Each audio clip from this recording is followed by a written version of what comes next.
Krispy Kreme has sold the rest of its stake in Insomnia Cookies, restaurant menu prices are starting to moderate, and DoorDash has made yet another acquisition. Welcome to Restaurant Daily, your quick daily download of the top stories in the restaurant industry from the editors of Restaurant Business and Nation's Restaurant News. I'm NRN Senior Editor Joanna Fantozzi. And I'm RB Managing Editor Heather Lally. Krispy Kreme no longer owns Insomnia Cookies. The donut chain sold its remaining stake in the cookie brand for $75 million and will use the funds to pay down debt. Krispy Kreme kept a 34% stake in the chain when it sold Insomnia to a pair of private equity firms last year, but the company has shifted into cost-cutting and debt payment mode after sales and profits weakened earlier this year.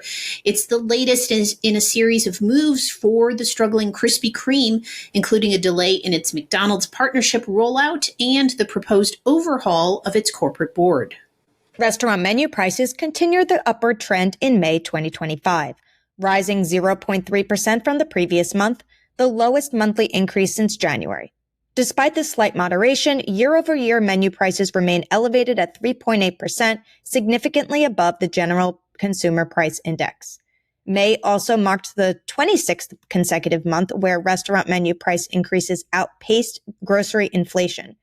According to Kalinowski Equity Research, this persistent inflation is weighing on restaurant industry sales trends and will likely continue during the remainder of the year.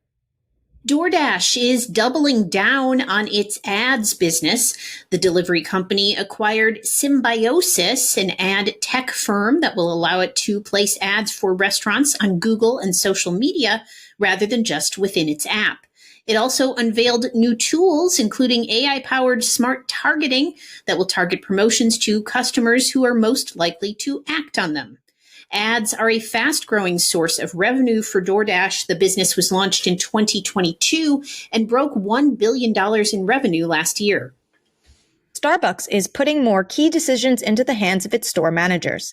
The coffee shop giant revealed a series of operational improvements at its Leadership Experience event in front of 14,000 managers and others in Las Vegas this week. The company will let managers add labor into its stores by the end of the summer. It also revealed a new Starting 5 effort that will allow 5 managers to volunteer their stores as sites to test new ideas, such as operational improvements or new menu items at an early stage in the development process, which the company believes will speed such tests while still avoiding the mistakes that can come from development that's too quick.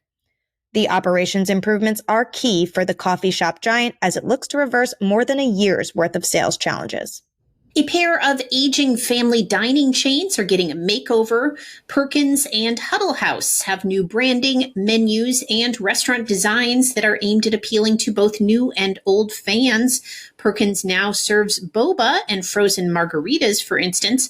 Both brands are owned by Ascent Hospitality Management, which found that while there is a lot of love for Perkins and Huddle House, they haven't resonated as much with younger customers. CEO James Riley said the revivals are already showing promising results. Ever wanted to look like a Chipotle bag? The fast casual chain is launching a promotion on Friday inspired by memes about people being, quote, tatted like a Chipotle bag. From 3 to 4 p.m. local time, customers sporting any tattoo, real, temporary, even drawn on, can receive a buy one, get one free entree at participating U.S. locations.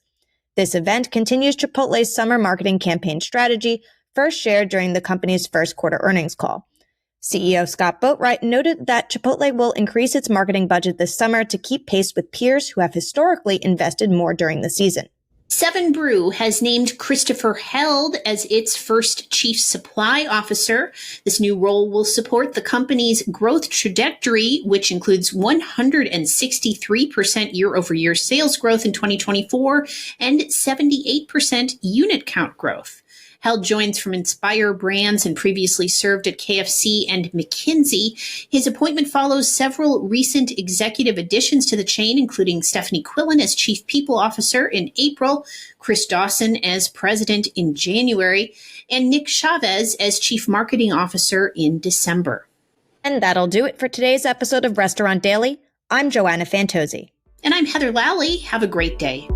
Thank you for listening to today's episode of Restaurant Daily. Rate us on Apple Podcasts, Spotify, and subscribe.